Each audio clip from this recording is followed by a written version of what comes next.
Elle s'est moquée de moi parce que je n'étais qu'une simple employée administrative, devant tout le monde, puis son fiancé m'a demandé ce que je faisais. J'ai dit un seul mot. La pièce s'est figée. Ses parents sont devenus blêmes. Et elle a finalement réalisé qui j'étais.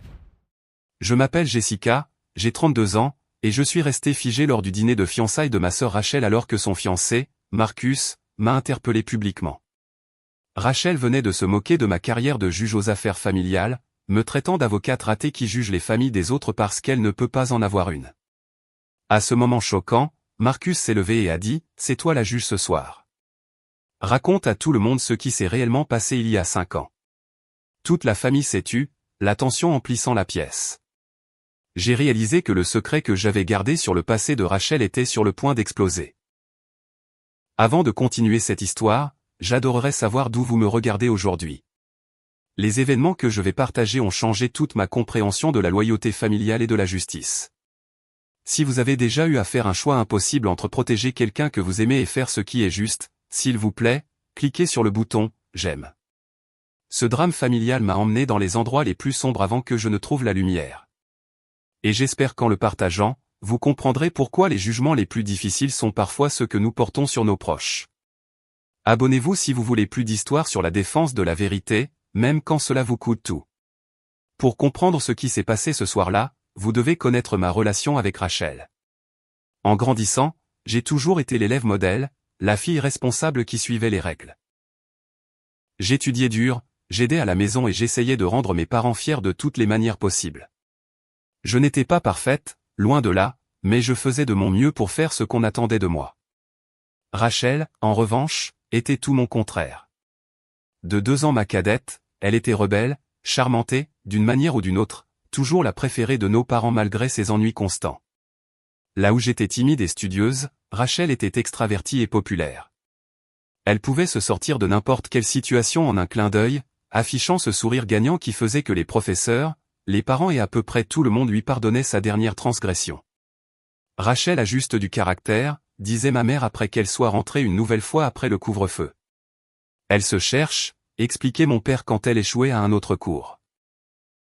Pendant ce temps, si j'obtenais un A au lieu d'un A, j'avais droit à une leçon d'1 heure sur la nécessité d'atteindre mon plein potentiel. Cette dynamique a défini notre enfance. Rachel s'en sortait avec tout tandis que je devais être parfaite. Je ne lui en voulais pas pour ça. Pas vraiment. C'était ma petite sœur et malgré tout, je l'aimais. Je pensais que c'était mon travail de la protéger, même d'elle-même. Quand je suis parti à l'université, j'ai cumulé 2 emplois pour subvenir à mes besoins. Mes parents auraient pu m'aider, mais ils mettaient de l'argent de côté pour l'avenir de Rachel parce qu'elle en aurait peut-être plus besoin. Je ne me suis pas plainte. J'étais fier de mon indépendance et déterminé à faire quelque chose de ma vie. La faculté de droit était mon rêve et je m'y suis jeté à corps perdu. J'ai obtenu mon diplôme parmi les meilleurs de ma promotion, réussi le barreau du premier coup et décroché un poste dans un cabinet respectable. Mais même alors, lors des réunions de famille, mes réussites étaient secondaires par rapport à la nouvelle aventure dans laquelle Rachel se lançait. Que ce soit un voyage en sac à dos à travers l'Europe aux frais de mes parents ou le lancement d'une entreprise qui échouerait inévitablement en quelques mois. La tendance de Rachel à prendre ce qui m'appartenait est devenue plus évidente à l'âge adulte. Elle m'empruntait de l'argent avec de vagues promesses de remboursement. Elle flirtait avec les hommes que je fréquentais, réussissant parfois à me les piquer avec son charme naturel. Une fois, elle a même postulé pour un emploi que je convoitais, prétendant ne pas savoir que le poste m'intéressait. Chaque fois, je lui pardonnais. Chaque fois, je me disais que c'est ce que font les sœurs. Elles se pardonnent. Ma décision de devenir juge aux affaires familiales ne faisait pas partie de mon plan initial. Je travaillais en droit de la famille et une affaire impliquant une jeune fille prise dans une bataille pour la garde entre des parents violents a changé ma perspective. J'ai réalisé que je voulais être en position d'aider réellement des enfants comme elle, de prendre des décisions qui les protégeraient lorsque le système et leur propre famille leur faisaient défaut. Lorsqu'un poste de juge s'est libéré, j'ai postulé et, à 29 ans, je suis devenu l'une des plus jeunes juges aux affaires familiales de notre État. La réaction de Rachel à ma nomination a été révélatrice. Elle m'a félicité avec une coupe de champagne dans une main et une pique dans l'autre. Waouh! Alors, tu vas t'asseoir là-haut et juger les familles des autres? C'est parfait pour toi, Miss Parfaite. Elle a ri comme si c'était une blague, mais j'ai vu la jalousie dans ses yeux. Après cela, Rachel a développé une nouvelle habitude. À chaque réunion de famille, elle trouvait des moyens de dénigrer ma carrière. Alors, tu as détruit des familles aujourd'hui, Judge Judy, demandait-elle pendant le dîner de Thanksgiving. Où elle me présentait à ses amis comme « ma sœur qui n'a pas réussi en tant que vraie avocate, alors elle est devenue juge à la place ». Chaque commentaire était livré avec un sourire. Chaque pique déguisé en taquinerie fraternelle. Et mes parents, ils riaient avec elle, me disant de me détendre quand je finissais par protester. « Elle plaisante, Jessica, disait ma mère. Pourquoi dois-tu toujours être si sensible ? Ce qu'aucun d'eux ne savait, ce qu'aucun d'eux ne semblait remarquer, c'est que leurs mots me blessaient plus profondément à cause de ce qui s'était passé 5 ans auparavant. Le secret qui m'avait tant coûté, la raison pour laquelle je ne pouvais pas avoir d'enfant. J'ai développé des complications après une opération d'urgence que j'ai dû subir alors que je m'occupais de l'enfant de Rachel. Les médecins m'avaient prévenu que l'infection pourrait affecter ma fertilité, mais à l'époque, tout ce qui m'importait était de survivre. Le temps que je me remette, les dégâts étaient faits. Je ne pourrais jamais porter d'enfant. Rachel le savait. Elle savait ce qui s'était passé, ce que j'avais sacrifié, et pourtant elle se moquait de moi parce que je n'avais pas d'enfant. Quand Rachel a annoncé ses fiançailles avec Marcus Bennett, j'étais sincèrement heureuse pour elle. Marcus était un procureur respecté que je connaissais professionnellement. Il était gentil, intelligent et stable. Tout ce que les précédents petits amis de Rachel n'avaient pas été. Je pensais qu'il serait peut-être une bonne influence sur elle, que cette relation l'aiderait peut-être à mûrir. Mais en les regardant ensemble lors des réceptions familiales, je me demandais, est-ce que Marcus connaissait vraiment Rachel ? Voyait-il au-delà du charme, la personne égoïste, parfois cruelle, qui se cachait en dessous ? Ou était-il comme tout le monde, captivé par la façade étincelante qu'elle présentait au monde ? J'ai gardé mes doutes pour moi. Après tout, qui étais-je pour juger la relation de ma sœur, même si c'était littéralement mon travail dans d'autres contextes ? Mais à l'approche du dîner de fiançailles de Rachel, je ne pouvais pas me défaire du sentiment que quelque chose de terrible allait se produire. Je ne m'attendais simplement pas à ce que ce soit Marcus lui-même qui ferait tomber les murs de secret que j'avais si soigneusement construits autour du chapitre le plus sombre de notre famille. Le dîner de fiançailles a eu lieu chez mes parents, une spacieuse maison coloniale en banlieue où Rachel et moi avions grandi. Ma mère avait mis les petits plats dans les grands pour l'occasion, engageant des traiteurs et décorant la salle à manger avec des fleurs et des bougies. C'était exactement le genre d'événement où Rachel s'épanouissait. Toute l'attention était sur elle. Tout le monde était réuni pour célébrer son bonheur. Je suis arrivé tôt pour aider à la mise en place, malgré les assurances de ma mère que tout était sous contrôle. En vérité, je voulais quelques instants pour me préparer mentalement à la soirée. Je savais par expérience que Rachel trouverait des moyens de souligner mes défauts, de rappeler à tout le monde présent que malgré mon succès professionnel, j'étais toujours seul, toujours sans enfant, toujours en deçà de la mystérieuse norme par laquelle elle me jugeait. « Jessica, ma chérie, tu n'avais pas besoin de venir en avance, » dit ma mère en ajustant un arrangement floral. « Mais puisque tu es là, peux-tu vérifier la mise en place de la table ? Rachel veut que tout soit parfait. » Bien sûr qu'elle le voulait. Et bien sûr, la perfection était définie par les normes de Rachel, pas par celles de quelqu'un d'autre. « Bien sûr, maman, dis-je en forçant un sourire. Combien de personnes viennent ? Oh, une vingtaine. La famille surtout, et quelques parents de Marcus. Ses parents n'ont malheureusement pas pu venir de Boston.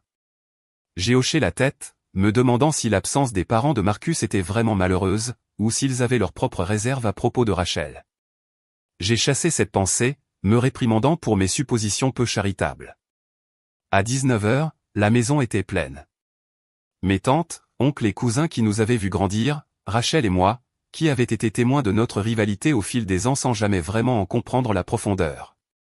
Quelques amis de Rachel, du genre qui encourageaient ses pires comportements tout en se disant solidaires, et le frère et la belle-sœur de Marcus, tous deux semblant légèrement mal à l'aise au milieu du chaos familial. Je sirotais un verre de vin dans un coin, discutant avec ma cousine Beth, quand Rachel et Marcus ont fait leur grande entrée. Rachel était radieuse dans une robe rouge qui coûtait probablement plus cher que ma mensualité de prêt immobilier, sa main affichant bien en évidence l'imposante bague de fiançailles en diamant que Marcus lui avait offerte. Marcus était élégant dans un costume sur mesure, son bras autour de la taille de Rachel, son expression rayonnante de bonheur sincère. Un instant, en les voyant ensemble, je me suis demandé si j'avais mal jugé la situation. Peut-être que Rachel avait vraiment changé. Peut-être que c'était le début d'un nouveau chapitre pour elle. Jessica, s'écria Rachel en m'apercevant. Elle a entraîné Marcus à travers la pièce. Voilà ma grande sœur, la juge, toujours en train d'observer depuis son coin. N'est-ce pas, Jess? Et voilà, mon espoir s'est évaporé. La soirée venait à peine de commencer, et déjà Rachel me prenait pour cible. Rachel, tu es magnifique, dis-je, choisissant d'ignorer son commentaire. Félicitations encore, Marcus. Je suis si heureuse pour vous deux. Marcus sourit chaleureusement. Merci, Jessica. Ça me touche beaucoup que tu sois là. Où serait-elle d'autre? Rit Rachel. Ce n'est pas comme si elle avait un mari ou des enfants qui l'attendaient à la maison. Je sentis mon visage rougir, mais je gardai mon sang-froid. Beth s'est agitée, mal à l'aise à côté de moi. Rachel, dit Marcus, son ton porteur d'un léger avertissement que Rachel n'a pas remarqué ou a choisi d'ignorer. Oh, Marcus, je la taquine. Jessica sait que je ne le pense pas, n'est-ce pas, Jess? Avant que je puisse répondre, ma mère a appelé tout le monde à table. J'ai pris ma place assignée, notant avec résignation que Rachel m'avait placé juste en face d'elle et de Marcus, s'assurant que je serais aux premières loges de leur bonheur tout au long du repas. Le premier plat a été servi, et la conversation a coulé autour de moi. Je parlais quand on me parlait, je riais aux moments opportuns, et j'essayais de maîtriser mon anxiété. Mais à l'arrivée du plat principal, l'attention de Rachel s'est de plus en plus tournée vers moi. Alors, Jessica, des cas intéressants dernièrement, a-t-elle demandé en coupant son steak. Des familles que tu as déchirées cette semaine? Rachel, dit mon père doucement. Ce n'est pas une façon très gentille de le dire. Quoi?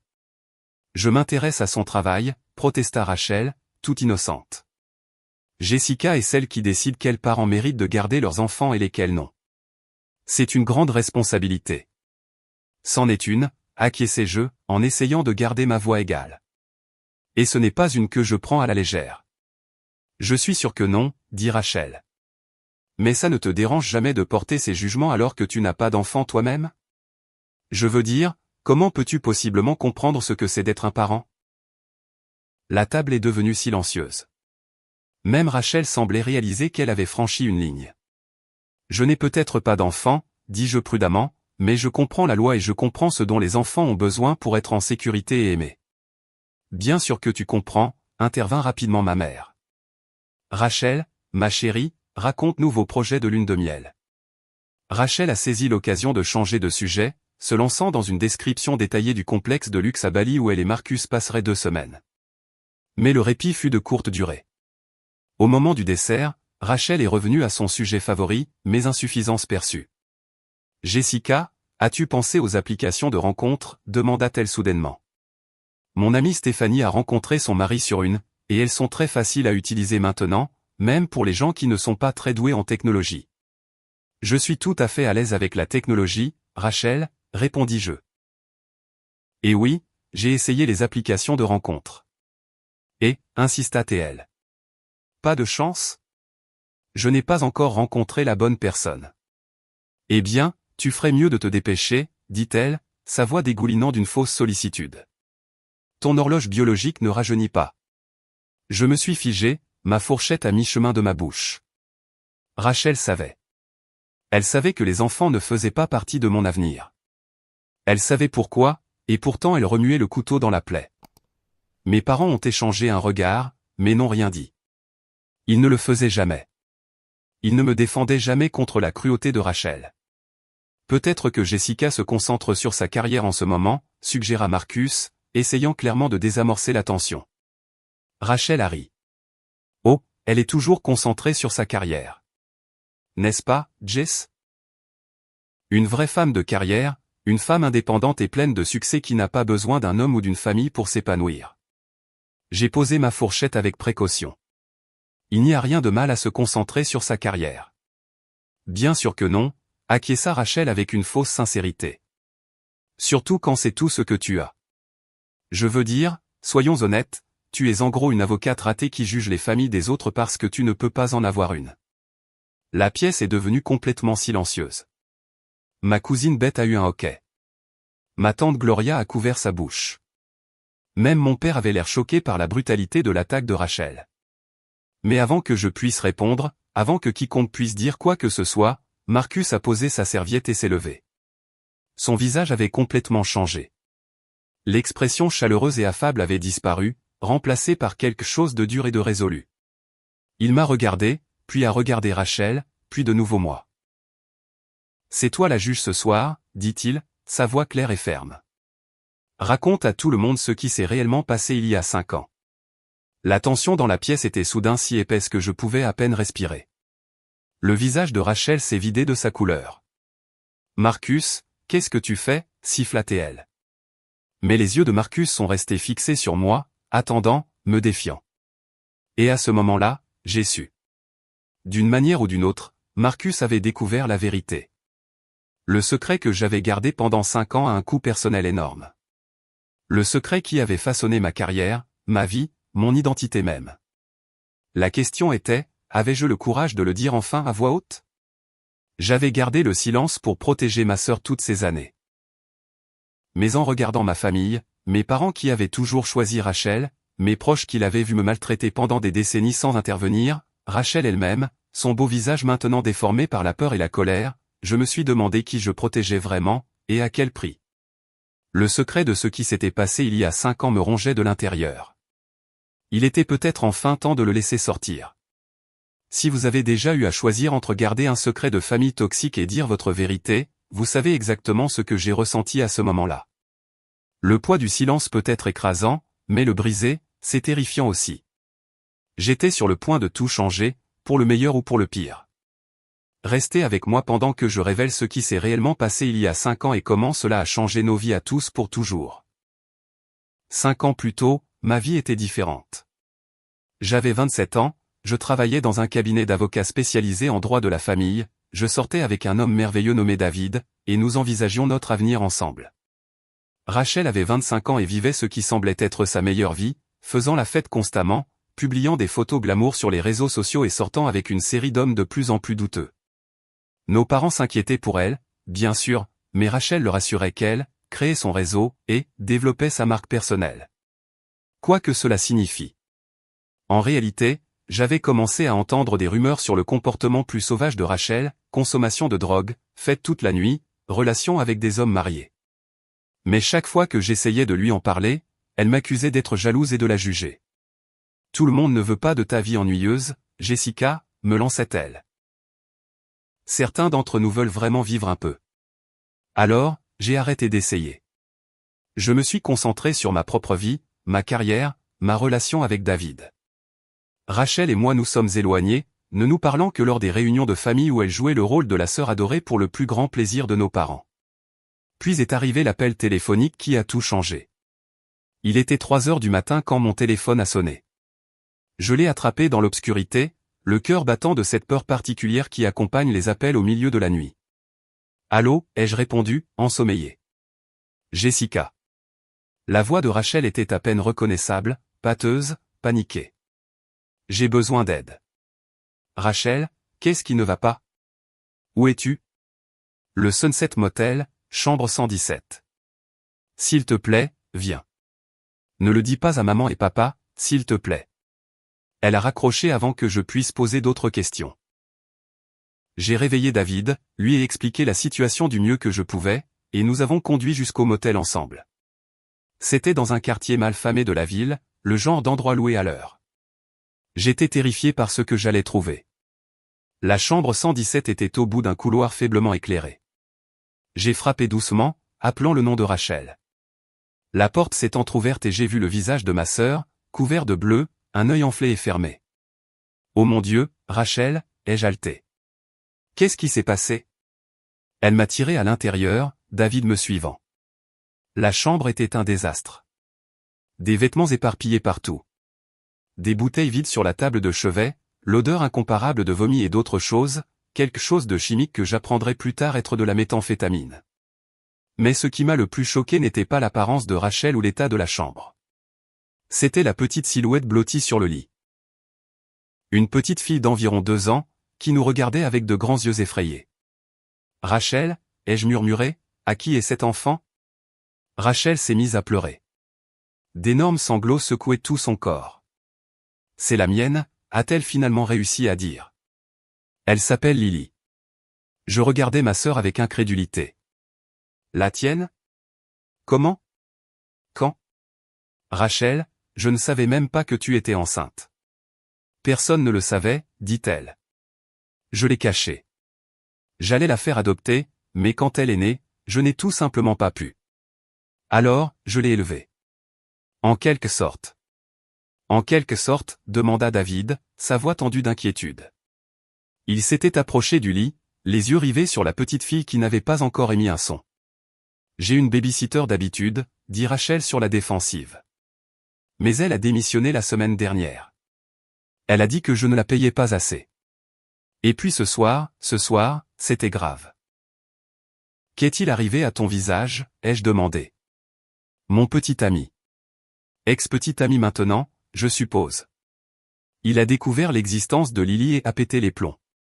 Il a dit que je lui avais menti, ce qui, oui, c'est vrai, mais il n'avait pas à me frapper. David examinait Lily maintenant, sa formation médicale évidente dans la manière prudente dont il la contrôlait. Jessica, dit-il doucement, cet enfant est mal nourri, et je pense qu'elle pourrait être malade. Elle doit aller à l'hôpital.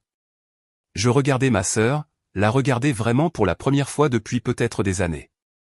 Elle était d'une maigreur squelettique, son visage autrefois magnifique ravagé par ce que je reconnaissais maintenant comme des mois, peut-être des années, de consommation de drogue. Elle n'était pas capable de prendre soin d'elle-même, et encore moins d'un enfant. Nous devons vous emmener toutes les deux à l'hôpital, dis-je fermement. Maintenant. Rachel n'a pas discuté, ce qui m'en a dit plus que tout sur la gravité de la situation. Nous les avons conduites aux urgences où les médecins ont confirmé l'évaluation de David. Lily était gravement mal nourrie, avait une otite non traitée et présentait des signes de négligence. Rachel a été testée positive à plusieurs substances et a été admise en observation. Les services de protection de l'enfance ont été appelés, bien sûr. Je me suis assise sur une chaise en plastique dur dans le couloir de l'hôpital, répondant aux questions d'une assistante sociale fatiguée qui avait tout vu. Non, je n'étais pas au courant de l'existence de l'enfant. Non, je n'avais aucune idée que ma sœur consommait des drogues à ce point. Oui, j'étais prête à aider de toutes les manières possibles. Quand l'assistante sociale a mentionné le placement en famille d'accueil pour Lily, quelque chose en moi s'est rebellé. C'était ma nièce, mon sang. Je ne pouvais pas la laisser à des étrangers. Je la prendrai. Me suis-je entendu dire. Temporairement, pendant que ma sœur se fait aider. Je prendrai la garde de Lily. Les jours suivants ont été un tourbillon de paperasse, de comparutions au tribunal et de cours accélérés sur la garde d'enfants. David était un soutien, mais inquiet du changement soudain dans nos vies. Mes parents ont été choqués quand je les ai finalement appelés, plus par la consommation de drogue de Rachel que par l'existence de leur petite fille. Ils ont proposé de prendre Lily eux-mêmes, mais j'ai hésité. Leur aveuglement concernant Rachel me faisait craindre qu'ils n'imposent pas les limites dont elle avait désespérément besoin. Alors, Lily est rentrée à la maison avec moi. Et au cours des mois suivants, alors que Rachel passait par la désintoxication et entrait dans un programme de réhabilitation, je suis devenue une mère de fait pour une enfant de 2 ans traumatisée. Ce n'était pas facile. Lily faisait des cauchemars. Elle se méfiait des adultes, était réticente à parler, sujette à des crises de colère lorsque les routines changeaient. Mais lentement, avec de la patience, de l'amour et de nombreuses consultations avec des psychologues pour enfants, elle a commencé à me faire confiance, à s'épanouir, à devenir l'enfant heureuse et en bonne santé qu'elle aurait dû être depuis le début. Et je suis tombée amoureuse d'elle. Complètement, totalement amoureuse. Lily est devenue le centre de mon monde. David et moi avons adapté nos vies à ses besoins.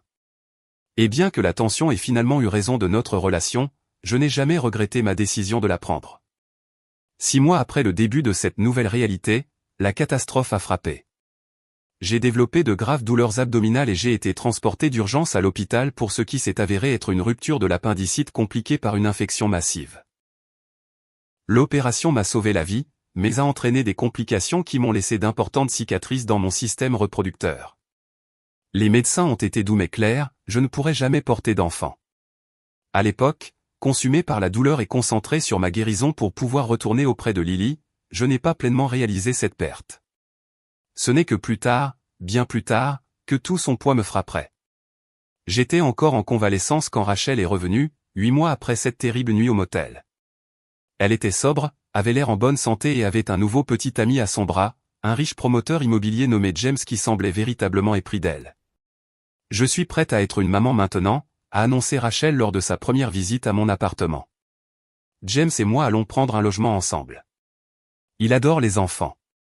Il a hâte de rencontrer Lily. Après tout ce qui s'était passé, après tous les progrès que Lily avait faits, Rachel s'attendait à revenir tranquillement et à récupérer sa fille comme si elle l'avait laissée à une babysitter pour le week-end. Rachel, dis-je prudemment, Lily a traversé beaucoup de choses. Elle est stable maintenant, heureuse. Un changement soudain ne serait pas bon pour elle. C'est ma fille, dit Rachel, la mâchoire obstinément serrée. J'ai fait des erreurs. Je le sais. Mais je vais mieux maintenant. J'ai le droit d'élever mon propre enfant. Je voulais protester. Je voulais souligner que les droits s'accompagnent de responsabilités. Des responsabilités que Rachel avait abdiquées. Je voulais me battre pour Lily de toutes mes forces. Mais ensuite, James a mentionné des avocats chers, et j'ai réalisé que même si j'aimais Lily, même si je croyais qu'elle était mieux avec moi, je n'étais que sa tante. Rachel était sa mère. Et si Rachel pouvait prouver qu'elle était sobre, stable et capable de subvenir aux besoins de Lily, aucun juge ne statuerait contre elle. L'ironie que je deviendrais plus tard ce juge ne m'a pas échappé. Alors, j'ai fait ce que je pensais être juste. J'ai travaillé avec Rachel et son nouveau petit ami pour que Lily retourne chez sa mère. J'ai organisé des séances de thérapie familiale. J'ai fait promettre à Rachel de maintenir les routines de Lily, de continuer sa thérapie, de toujours faire passer les besoins de sa fille en premier. Je le ferai, m'a assuré Rachel. J'ai changé, Jessica. Je sais que tu ne me crois pas, mais c'est vrai. James est bon pour moi. Nous allons être une vraie famille. Je voulais la croire plus que tout. Je voulais croire que Lily serait en sécurité et aimée avec sa mère. Le jour où Rachel a emmené Lily a été le pire jour de ma vie. Pire que d'apprendre que je ne pouvais pas avoir d'enfant. Pire que lorsque David et moi nous sommes séparés. Lily s'est accrochée à moi, confuse et effrayée malgré toutes nos préparations minutieuses. Ne pars pas, Tati Jessie, sanglotait-elle. Reste avec toi. Je l'ai serrée contre moi, respirant l'odeur douce de ses cheveux. Je te verrai bientôt, ma puce. Je te le promets. Très bientôt. Et tu vas t'amuser avec ta maman et James. Tu te souviens de tous les jouets qu'ils ont achetés pour ta nouvelle chambre? Finalement, Rachel a arraché Lily de mes bras et l'a portée jusqu'à la voiture qui attendait, les pleurs de ma nièce résonnant dans la cage d'escalier longtemps après qu'ils aient disparu de ma vue. Rachel et James ont déménagé à l'autre bout du pays un mois plus tard. Pendant un certain temps, Rachel m'a envoyé des nouvelles régulières et m'a permis de discuter en vidéo avec Lily, mais peu à peu, les appels sont devenus moins fréquents, les nouvelles plus laconiques, puis ils ont cessé complètement. Quand j'essayais de contacter Rachel, elle répondait par de brefs SMS, prétendant qu'ils étaient, juste très occupés, et promettant d'appeler bientôt. Ils ne l'ont jamais fait. J'ai envisagé de prendre l'avion pour les voir, mais à quoi cela aurait-il servi? Rachel avait la garde légale. Lily était, de toute évidence, bien soignée, et j'avais ma propre vie à reconstruire. La perte de Lily m'a amené à reconsidérer mon parcours professionnel.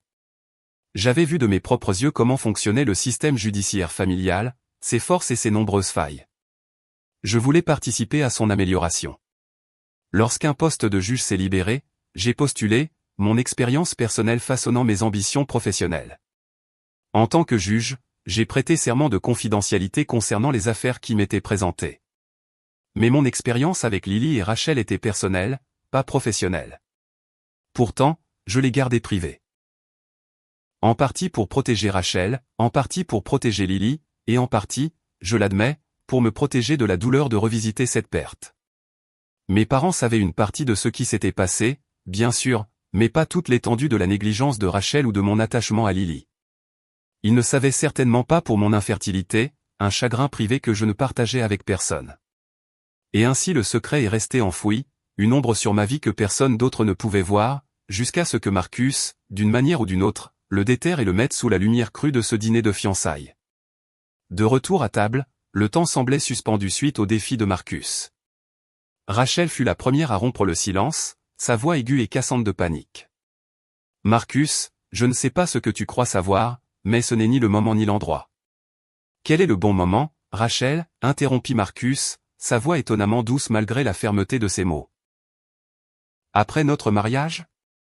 Après que tu aies construit un autre mensonge élaboré dans lequel je devrais vivre ?» Il se tourna vers moi, son expression s'adoucissant. « Jessica, je suis désolé de te mettre dans l'embarras comme ça, mais j'ai trouvé de vieux dossiers au travail la semaine dernière. Des affaires impliquant ta sœur. J'ai essayé d'en parler à Rachel en privé, mais elle n'arrête pas de tout nier. » Rachel se leva si brusquement que sa chaise tomba en arrière. « Tu n'avais pas le droit de fouiller dans ces dossiers. Ce sont des informations confidentielles. » « Je ne les cherchais pas, » dit calmement Marcus. « Je faisais des recherches sur une affaire similaire et j'ai reconnu ton nom. Et une fois que je l'ai lu, je ne pouvais plus l'ignorer. » Ma mère nous regardait, confuse. « Quel dossier ? De quoi parle-t-il, Rachel ?» Rachel l'ignora, concentrant toute sa fureur sur moi. « C'est de ta faute, » siffla-t-elle. « Tu es jalouse. Tu as toujours été jalouse de moi, et maintenant tu essaies de ruiner la seule bonne chose dans ma vie. » L'injustice de son accusation a brisé quelque chose en moi. Après des années de silence, des années à absorber la cruauté de Rachel sans riposter, des années à la protéger à mes dépens, quelque chose a finalement cédé. « Ma faute ? » répétai-je, ma voix étonnamment stable. « Rachel, je garde tes secrets depuis 5 ans.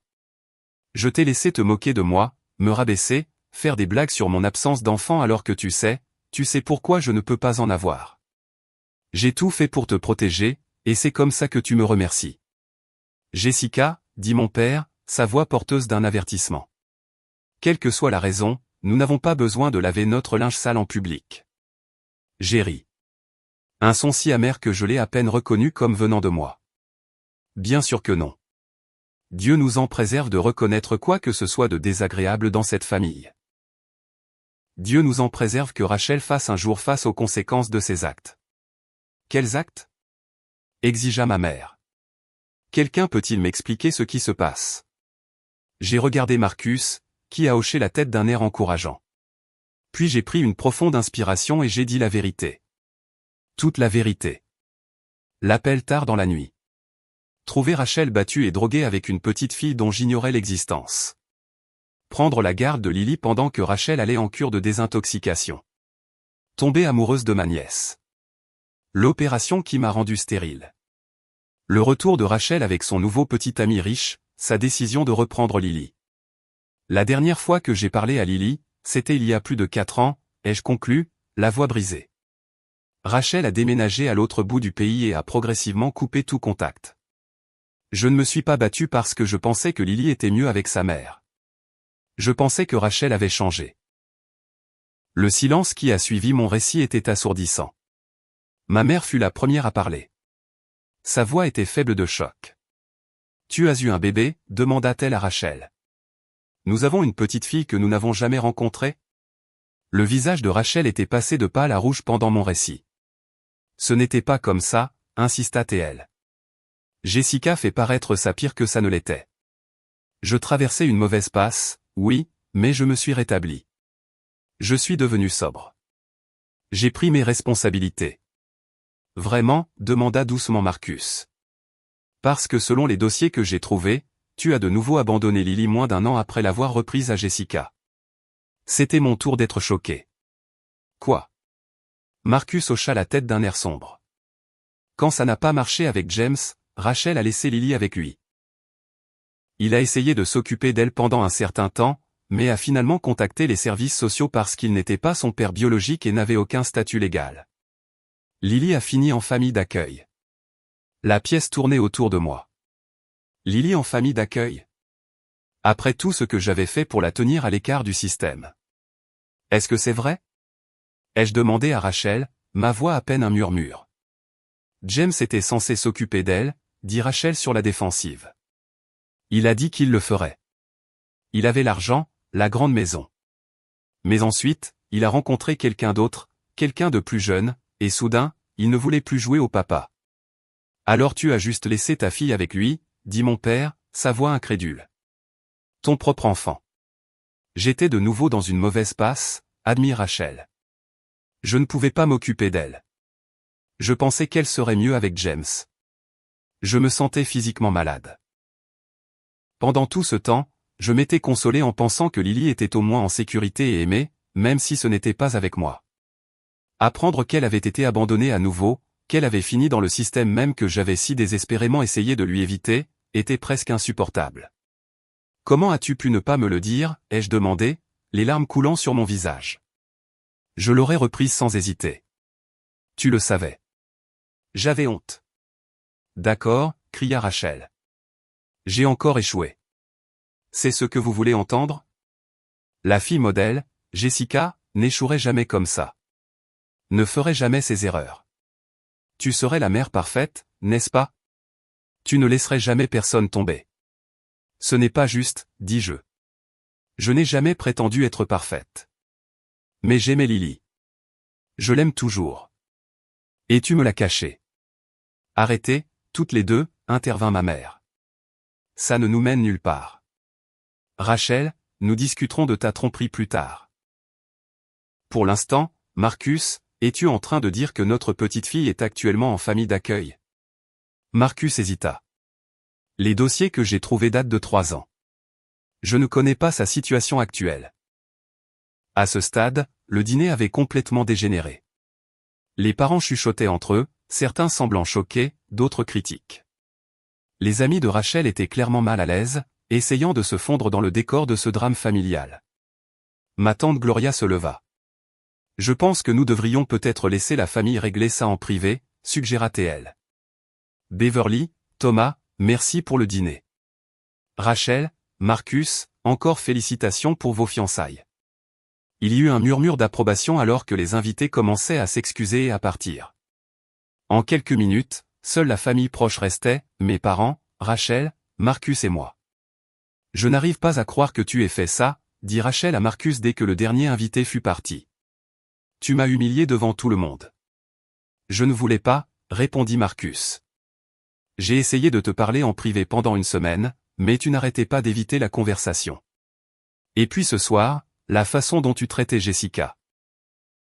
Je ne pouvais plus rester silencieux. Alors tu as décidé de faire exploser notre dîner de fiançailles. Super timing, Marcus. Rachel, interrompit mon père. Arrête d'essayer de faire porter le chapeau à Marcus. Il s'agit de toi, qui nous a menti pendant des années.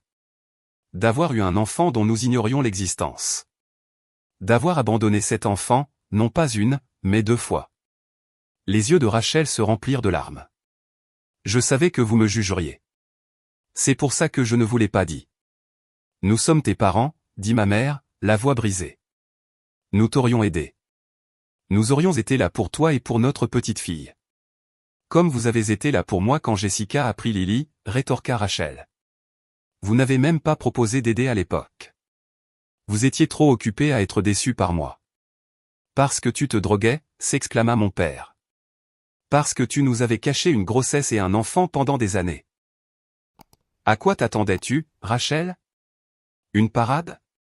Alors que mes parents et Rachel continuaient de se disputer, Marcus s'est assis à côté de moi sur le canapé. Je suis désolé, dit-il doucement. Je ne voulais pas te prendre en embuscade comme ça. Je ne pouvais tout simplement pas l'épouser sans connaître la vérité, et elle ne voulait pas me la dire. J'ai hoché la tête, essayant toujours de tout assimiler. Que sais-tu sur Lily? Je veux dire, pas beaucoup plus que ce que j'ai dit. Les dossiers ne contenaient que le rapport initial des services sociaux quand James l'a abandonnée. Je ne sais pas où elle a fini. Je dois la trouver, dis-je, une nouvelle détermination m'envahissant. Je dois savoir qu'elle va bien. Marcus me serra la main. Je t'aiderai. J'ai des contacts dans le système. De l'autre côté de la pièce, la dispute s'était envenimée. Rachel sanglotait maintenant. Ma mère pleurait aussi. Et mon père avait l'air plus abattu que je ne l'avais jamais vu. Tout ça, c'est la faute de Jessica, pleura Rachel. Elle a toujours été jalouse de moi. Elle t'a retourné contre moi, et maintenant elle a aussi retourné Marcus contre moi. Ma mère, à ma grande surprise, a levé les yeux au ciel. Rachel, arrête. Ce rôle de victime fonctionne peut-être avec des étrangers, mais nous te connaissons depuis toujours. Cette situation est entièrement de ta faute. Rachel regarda notre mère, incrédule. Pour la première fois peut-être, ma mère tenait Rachel pour responsable au lieu de lui trouver des excuses. Je pars, annonça Rachel en attrapant son sac. Marcus, tu viens. Marcus se leva mais ne bougea pas vers elle. Je pense que nous avons besoin de prendre nos distances, Rachel. Pour réfléchir. Tu romps avec moi? Pour ça? Je ne romps pas avec toi. Je dis juste que nous avons besoin de temps. C'est beaucoup à digérer. Très bien, dit Rachel. Prends tout le temps dont tu as besoin. Mais ne t'attends pas à ce que j'attende quand tu auras enfin repris tes esprits. Elle est sortie en trombe, claquant la porte d'entrée derrière elle. Nous quatre sommes restés dans un silence gêné pendant un long moment. Je devrais y aller aussi, dis-je finalement. Il est tard et j'ai une audience demain matin. Jessica. Commença mon père, mais j'ai secoué la tête. Pas maintenant, papa. Je ne peux pas avoir cette conversation maintenant. J'ai rassemblé mes affaires et me suis dirigé vers la porte. Marcus m'a suivi. Je t'appellerai demain, a-t-il promis. Pour Lily. J'ai hoché la tête, trop épuisé émotionnellement pour parler, et je suis rentré chez moi dans un état second. Le lendemain matin, je me suis réveillé avec plusieurs appels manqués et SMS de mes parents. Je les ai ignorés, ayant besoin de temps pour me ressaisir avant d'affronter leurs questions et récriminations. Mais quand mon téléphone a sonné à nouveau alors que je partais au travail, j'ai répondu sans vérifier l'identité de l'appelant, supposant que c'était le tribunal. Allô? Jessica. La voix de ma mère était tendue de colère. Nous devons parler de ce que tu as fait hier soir. Je me suis arrêté net. Ce que j'ai fait? Tu as humilié ta sœur devant son fiancé et toute notre famille. Tu as déterré de vieilles histoires que personne n'avait besoin de savoir. Rachel est dévastée. Je n'en croyais pas mes oreilles. Maman, Rachel nous ment à tous depuis des années. Elle a abandonné son enfant, ta petite fille, et ne l'a jamais dit à personne. Et c'est contre moi que tu es en colère? C'est du passé, insista ma mère. Rachel a travaillé dur pour changer sa vie. Elle est enfin heureuse, enfin stable. Et tu ne pouvais pas le supporter, n'est-ce pas? Il fallait que tu gâches tout pour elle. Je n'ai rien gâché. Dis-je, ma voix montant malgré mes efforts pour rester calme. Marcus a découvert la vérité par lui-même. Tout ce que j'ai fait, c'est la confirmer quand il a demandé. Tu aurais pu nier. Tu aurais pu protéger ta sœur. Comme je l'ai protégée toute ma vie? À quel moment Rachel prend-elle la responsabilité de ses propres actes, maman? À quel moment, papa et toi, la tenez-vous pour responsable au lieu de lui trouver des excuses? Ma mère resta silencieuse un long moment.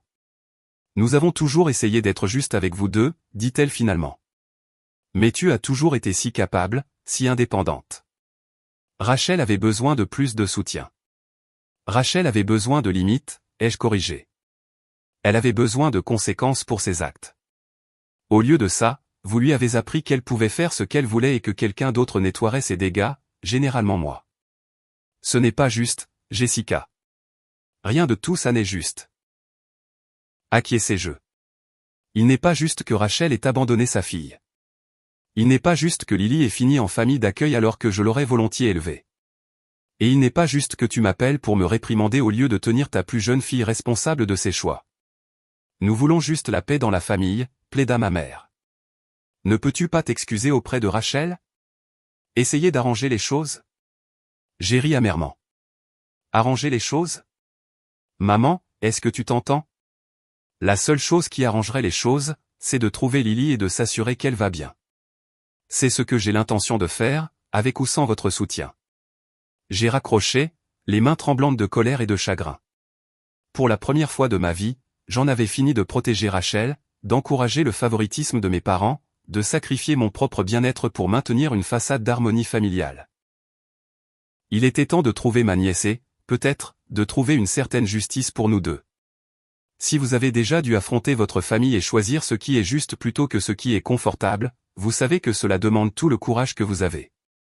Mais parfois, ce moment où vous défendez votre vérité est le premier pas vers la guérison de blessures que vous ne saviez même pas pouvoir guérir. Alors que je me lançais à la recherche de Lily, je n'avais aucune idée de la façon dont ce voyage transformerait non seulement ma vie, mais aussi celle de tous les membres de ma famille. Restez avec moi pendant que je partage ce qui s'est passé ensuite. Le lendemain du dîner désastreux, je me suis mise en arrêt maladie pour la première fois de ma carrière. Je ne pouvais pas me concentrer sur les problèmes des autres familles alors que la mienne était dans un tel désarroi. Au lieu de ça, j'ai retrouvé Marcus pour un café dans un petit établissement tranquille du centre-ville, loin des regards indiscrets et des visages familiers. Merci de me rencontrer, ai-je dit alors qu'il s'installait en face de moi. Il avait l'air fatigué, les cernes sous ses yeux suggérant qu'il n'avait pas beaucoup dormi non plus. Bien sûr, répondit-il. Comment tu tiens le coup? J'ai eu un rire creux. Aussi bien que possible. Ma mère a appelé ce matin pour me reprocher d'avoir ruiné le bonheur de Rachel. Apparemment, je suis censé m'excuser auprès d'elle.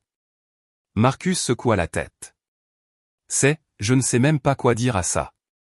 Bienvenue dans la dynamique de la famille Morgan, dis-je sèchement. Rachel fait quelque chose de terrible, on me reproche de ne pas l'avoir bien couvert. C'est notre schéma depuis l'enfance. Je commence à comprendre ça, dit Marcus doucement. Je savais que Rachel avait des problèmes. Tout le monde a un passé, n'est-ce pas? Mais je n'avais aucune idée de l'ampleur. Les mensonges, la manipulation. C'est comme si j'étais sorti avec une personne complètement différente de ce qu'elle est vraiment. Rachel est très douée pour montrer aux gens ce qu'ils veulent voir, ai-je reconnu. Je ne pense même plus qu'elle le fasse consciemment. C'est juste sa façon de naviguer dans le monde. Marcus hocha la tête, pensif. J'ai réfléchi à notre relation, à toutes les incohérences que j'ai remarquées mais que j'ai ignorées.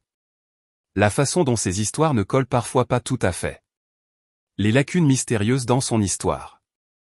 Je me sens tellement idiot. Tu n'es pas un idiot, l'ai-je rassuré. Rachel est extraordinairement charmante quand elle le veut, et elle a eu toute une vie pour s'entraîner à cacher sa vraie nature. Quand même, soupira Théil. Je suis procureur. Je suis censé être bon pour repérer les mensonges. C'est différent quand on aime quelqu'un, dis-je doucement. Nous avons tous des angles morts pour les personnes qui nous sont chères. Nous sommes restés en silence un moment, chacun perdu dans ses pensées. Finalement, je nous ai ramenés à la raison de notre rencontre. Tu as dit que tu pourrais peut-être m'aider à trouver Lily. Marcus se redressa, passant en mode professionnel. Oui, j'ai une collègue au service de protection de l'enfance qui me doit une faveur. Je lui ai parlé ce matin et elle a accepté de se pencher sur le cas de Lily.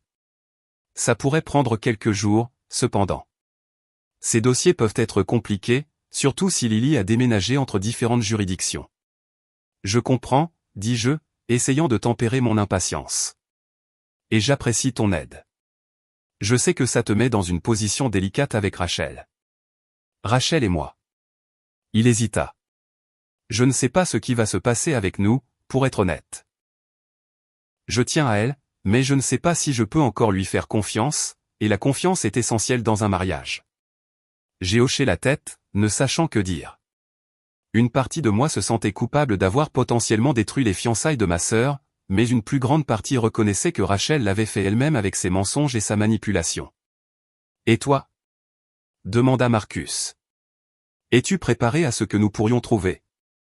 Lily aurait quoi, 7 ans maintenant? Elle ne se souvient peut-être pas de toi. La pensée était comme un couteau dans mon cœur, mais j'y avais pensé. Je sais. Et elle est peut-être dans une bonne situation maintenant, adoptée par une famille aimante, heureuse et épanouie. Si c'est le cas, je ne perturberai pas sa vie. J'ai juste besoin de savoir qu'elle va bien. Et si ce n'est pas le cas? Si elle est toujours dans le système? Alors je ferai tout ce qu'il faut pour obtenir sa garde, dis-je fermement. Je l'ai laissée tomber une fois en laissant Rachel la prendre. Je ne la laisserai pas tomber à nouveau. Marcus m'a étudié un long moment, puis a hoché la tête. Je te crois. Et je t'aiderai de toutes les manières possibles. Fidèle à sa parole, le contact de Marcus à l'aide sociale à l'enfance, ASE, a abouti 3 jours plus tard.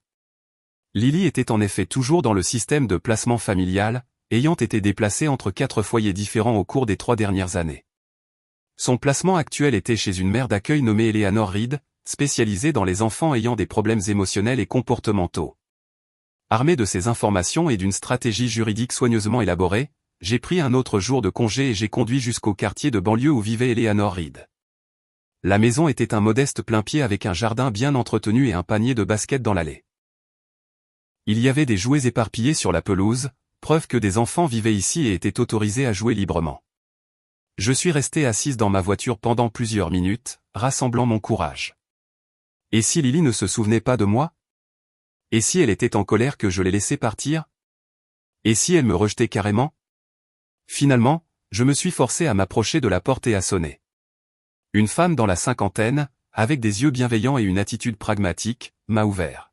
« Eleanor Reed ?» ai-je demandé. « Je m'appelle Jessica Morgan. » J'ai appelé plutôt à propos de Lily. La reconnaissance est apparue sur son visage.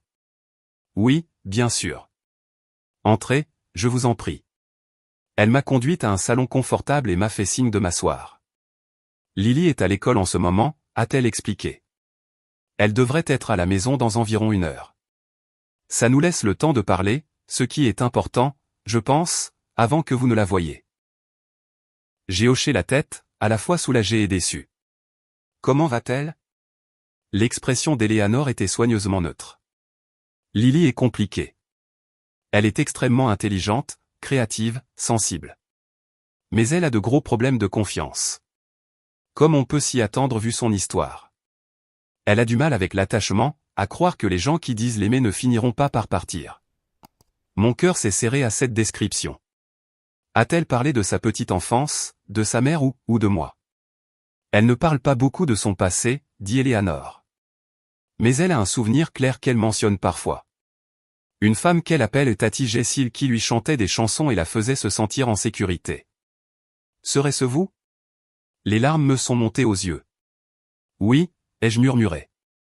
Oui, c'est moi. L'expression d'Eleanor s'est adoucie. Je le pensais. Le timing correspond au peu d'informations que j'ai sur son cas. Puis-je vous demander comment elle s'est retrouvée spécifiquement sous votre garde? Lily a connu plusieurs placements en famille d'accueil, expliqua Eleanor. C'est ce que le système appelle un placement difficile.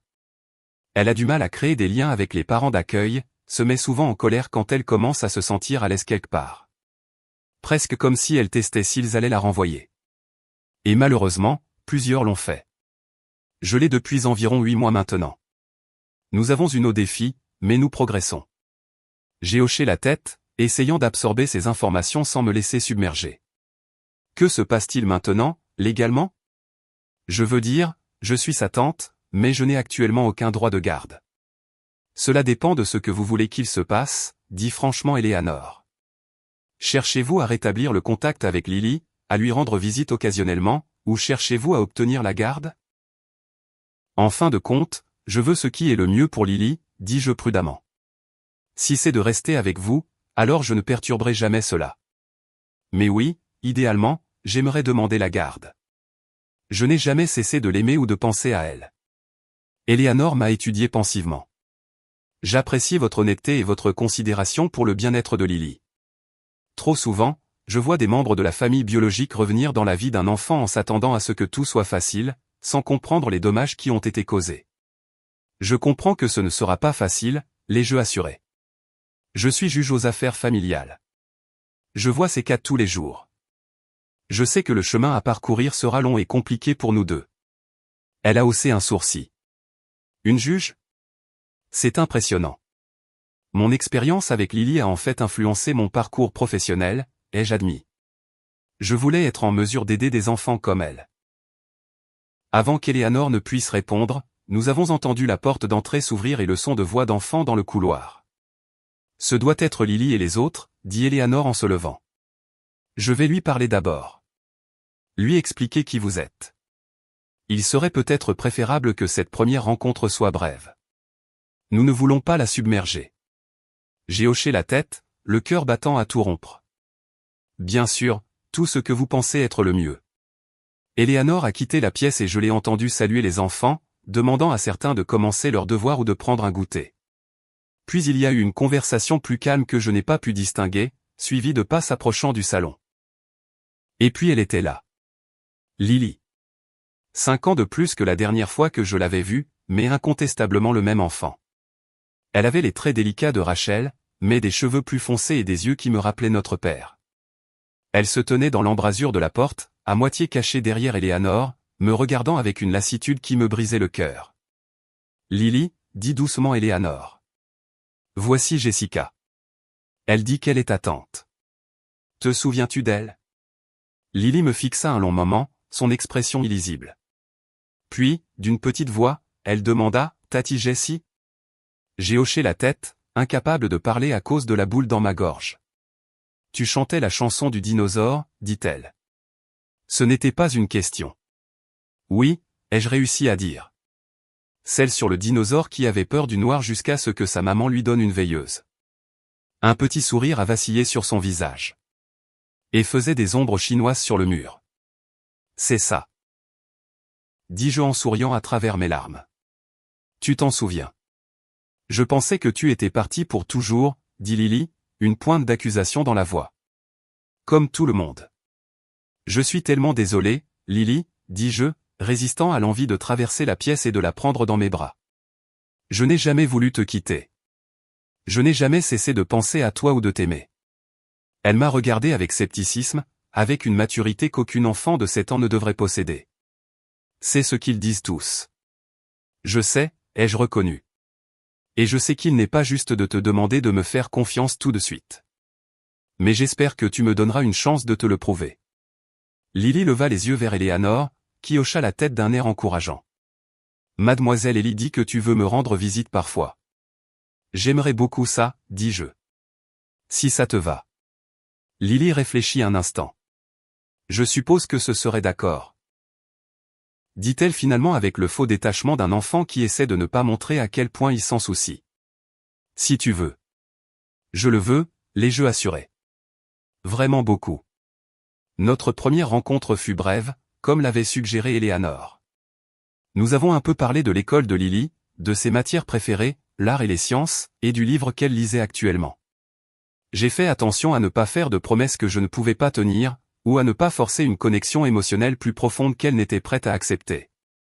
Quand il fut temps pour moi de partir, Lily m'a surprise en demandant « Tu reviendras demain ?» Si mademoiselle Ellie est d'accord, ai-je répondu, cherchant l'approbation de la mère d'accueil. Eleanor a souri. Je pense que ce serait bien. Peut-être pourriez-vous venir dîner. J'ai accepté avec empressement, comptant déjà les heures jusqu'à ce que je puisse revoir Lily. Au cours des semaines suivantes, j'ai établi une routine de visite régulière avec Lily. J'ai réorganisé mon emploi du temps au tribunal pour libérer des après-midi et des week-ends. Eleanor était un soutien, reconnaissant l'effet positif que notre reconnexion avait sur Lily, malgré quelques revers initiaux. Pendant ce temps, j'ai également rencontré Marcus pour discuter de la stratégie juridique. Son expérience en tant que procureur, combinée à ma connaissance du tribunal de la famille, nous a donné une base solide pour construire un dossier de garde. Le fait que tu aies déjà eu la garde temporaire de Lily joue en ta faveur, a souligné Marcus lors d'une de nos séances de stratégie, ainsi que ta profession et ta stabilité financière. Le principal obstacle sera d'expliquer pourquoi tu n'as pas maintenu le contact avec Lily après que Rachel l'ait reprise. J'ai fait confiance à ma sœur, dis-je simplement. Je croyais qu'elle avait changé et qu'elle serait une bonne mère. Le temps que je réalise que quelque chose n'allait pas, elles avaient déménagé à l'autre bout du pays et Rachel avait coupé la communication. Je ne savais pas que Lily avait été de nouveau abandonnée avant que tu ne me le dises au dîner. Marcus hocha la tête. C'est compréhensible.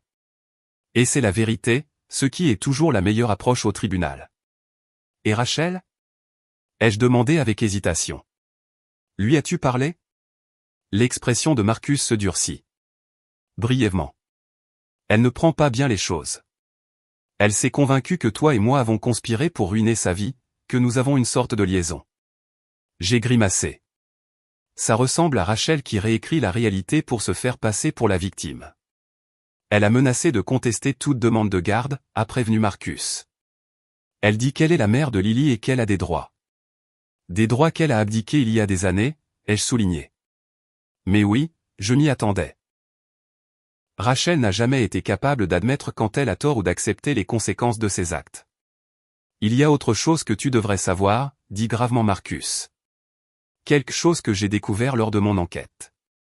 Rachel a reçu des pensions alimentaires de James toutes ces années, même après avoir laissé Lily avec lui. Je l'ai regardé, incrédule. Comment est-ce possible?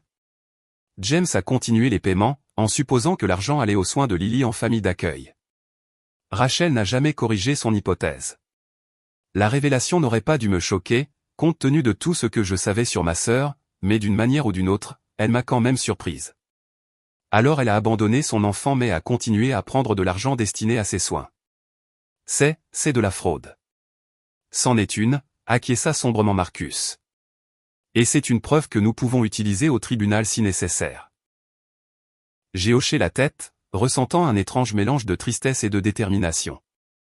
Je n'ai jamais voulu que ça en arrive là, ai-je admis. Une bataille juridique contre ma propre sœur. Mais Lily mérite mieux que ce que Rachel lui a donné. Elle mérite la stabilité, l'amour, la constance. Elle te mérite, dit simplement Marcus. Alors que ma relation avec Lily se renforçait et que ma stratégie juridique prenait forme, je savais que j'approchais d'un point de non-retour. Demander la garde signifierait modifier de façon permanente ma relation avec ma sœur, peut-être aussi avec mes parents. Cela signifierait m'engager à élever un enfant avec des besoins émotionnels importants, réorganiser ma vie et ma carrière pour elle. Mais quand je regardais Lily, son sourire prudent qui apparaissait plus fréquemment maintenant, ses yeux intelligents qui me surveillaient pour des signes de rejet, la façon dont elle se laissait progressivement s'appuyer contre moi pendant nos séances de lecture, je savais qu'il n'y avait pas de choix à faire. Je l'avais laissée tomber une fois. Je ne la laisserai pas tomber à nouveau. Le jour où j'ai déposé la demande de garde a été à la fois terrifiant et libérateur.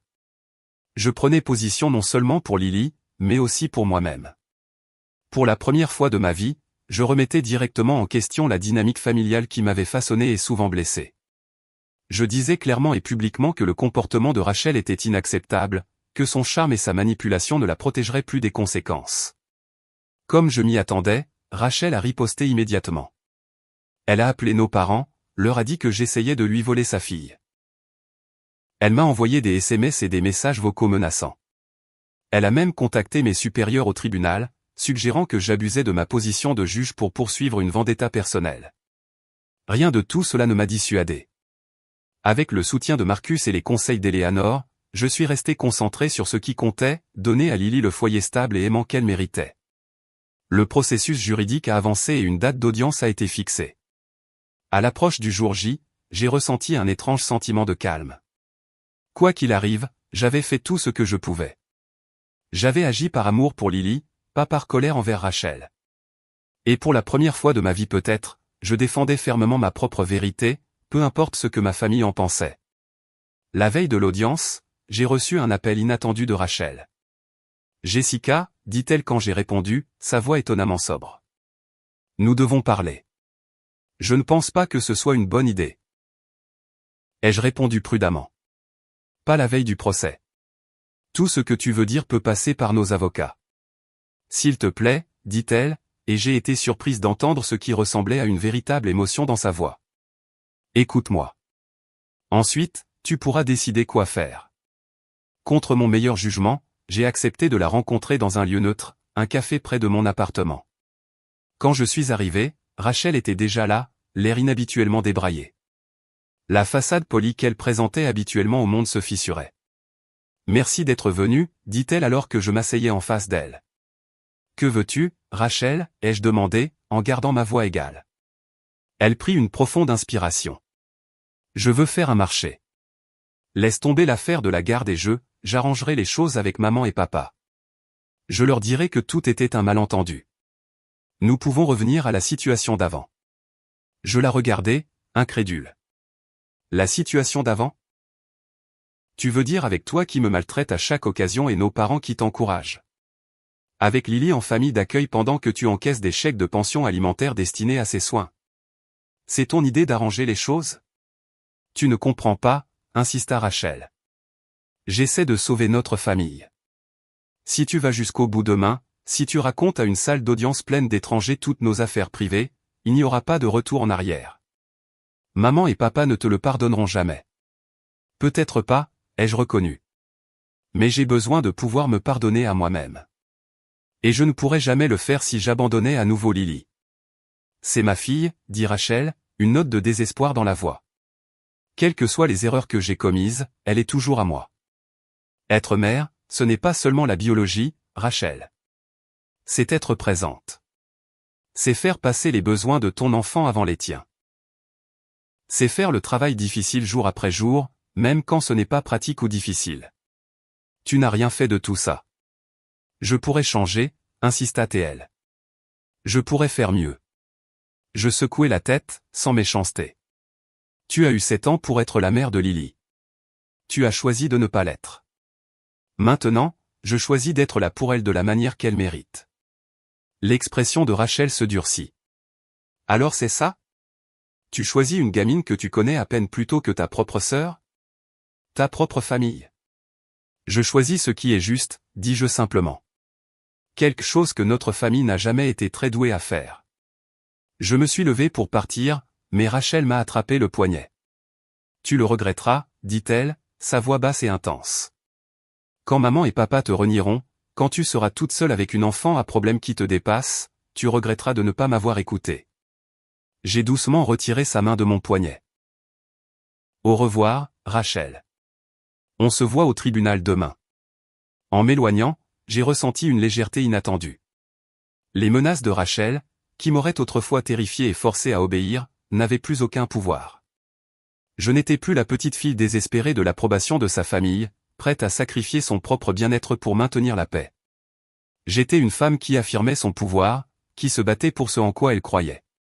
Demain apporterait ses propres défis, mais pour ce soir, cette prise de conscience suffisait. L'ironie d'entrer dans une salle d'audience familiale en tant que requérante plutôt que comme juge ne m'a pas échappé. J'avais siégé pour d'innombrables audiences de garde, écoutant les arguments passionnés des deux parties, pesant les preuves et les témoignages pour déterminer le sort d'un enfant. Maintenant, ce serait moi qui plaiderais ma cause, soumise à l'évaluation et à la décision d'un autre juge.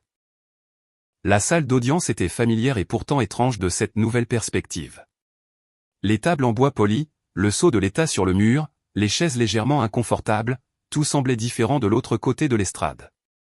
J'étais assise à côté de mon avocat, David Kaufman, un spécialiste respecté du droit de la famille que je connaissais des cercles professionnels.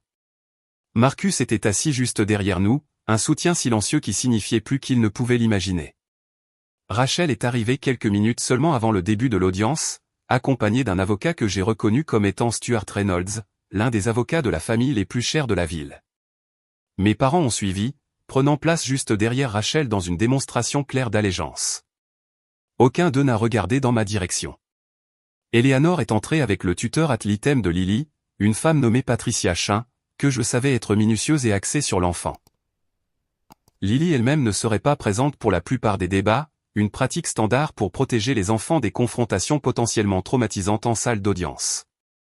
La juge Harriet Wilson est entrée et nous nous sommes tous levés. J'avais plaidé devant la juge Wilson de nombreuses fois en tant qu'avocate, mais jamais en tant que juge moi-même. Elle était juste, expérimentée et pas facilement influencée par les appels émotionnels. Exactement le genre de juge que j'aspirais à être. « Bonjour », dit la juge Wilson après avoir pris son siège. Nous sommes ici pour l'affaire Morgan contre Morgan, une demande de garde de l'enfant mineur, Lily Morgan. Toutes les parties sont-elles présentes et prêtes à procéder? Les deux avocats ont confirmé qu'ils étaient prêts, et l'audience a commencé. David a présenté notre cas en premier, exposant méthodiquement les faits. Ma garde temporaire antérieure de Lily, mon foyer et ma carrière stable, le lien fort que Lily et moi avions rétabli au cours des dernières semaines. Eleanor a témoigné des progrès de Lily depuis notre reconnexion, décrivant comment l'enfant avait commencé à s'ouvrir, à faire confiance, à montrer moins de problèmes de comportement. Selon votre opinion professionnelle, a demandé David à Eleanor, serait-il dans le meilleur intérêt de Lily d'être placée sous la garde de mademoiselle Morgan? Eleanor n'a pas hésité. Oui. Jessica a montré un engagement constant envers le bien-être de Lily. Elle s'est formée à la parentalité tenant compte des traumatismes, a ajusté son emploi du temps pour répondre aux besoins de Lily, et a fait preuve de patience et de compréhension dans des moments difficiles. Lily a réagi positivement à leur relation. Elle se sent en sécurité avec Jessica, ce qui n'est pas rien pour un enfant avec l'histoire de Lily. L'avocat de Rachel a contre-interrogé Eleanor agressivement, suggérant que j'avais manipulé Lily ou l'avais montée contre Rachel. Eleanor est restée calme et professionnelle, s'en tenant à ses observations et à son expertise. Ensuite, Marcus a témoigné sur la découverte du cas de Lily et l'enquête subséquente qui a révélé l'abandon de Lily par Rachel et la collecte continue des pensions alimentaires. Lors du contre-interrogatoire, l'avocat de Rachel a tenté de présenter Marcus comme étant partial en raison de sa relation avec moi, insinuant que nous avions conspiré contre Rachel par intérêt romantique l'un pour l'autre. Monsieur Bennett, a demandé Stuart Reynolds, sa voix dégoulinant d'insinuations. Comment décririez-vous votre relation avec Jessica Morgan? Marcus a soutenu son regard. Jessica est mon amie. Nous partageons une préoccupation pour le bien-être de Lily, rien de plus. Une préoccupation qui est commodément apparue après que vous et Rachel vous soyez fiancés. On pourrait s'interroger sur le timing. J'ai découvert le cas de Lily dans le cadre de mon travail, répondit calmement Marcus. Je ne le cherchais pas. Une fois que j'ai su la vérité, je ne pouvais pas en bonne conscience l'ignorer, quelle que soit ma relation avec Rachel. Quand ce fut mon tour de témoigner, je me sentis étrangement calme. Je m'étais préparé intensivement avec David, anticipant les questions difficiles qui allaient venir.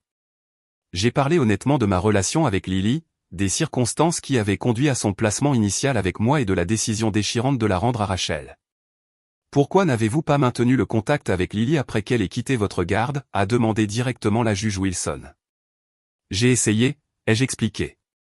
Pendant les premiers mois, Rachel autorisait les appels vidéo et envoyait des nouvelles. Mais progressivement, ces communications sont devenues moins fréquentes, puis ont cessé. Quand j'essayais de la joindre, Rachel donnait des excuses, disant qu'elle était occupée ou promettait de rappeler bientôt, mais ne le faisait jamais. Finalement, elles ont déménagé et Rachel a cessé de répondre à mes messages. Et vous n'avez pas engagé de poursuite judiciaire à ce moment-là? Non, votre honneur. Je n'avais aucune raison de croire que Lily n'était pas bien soignée. Rachel avait terminé sa cure de désintoxication, semblait stable et avait un partenaire qui la soutenait. J'avais confiance qu'elle était enfin la mère que Lily méritait. La juge Wilson hocha la tête, pensive. Qu'est-ce qui a changé? J'ai appris de Marcus Bennett que Rachel avait de nouveau abandonné Lily, la laissant cette fois avec son petit ami lorsque leur relation a pris fin. Lily a fini en famille d'accueil en conséquence. Si j'avais su cela à l'époque, j'aurais immédiatement demandé la garde. Le contre-interrogatoire de Stuart Reynolds a été brutal, comme je m'y attendais.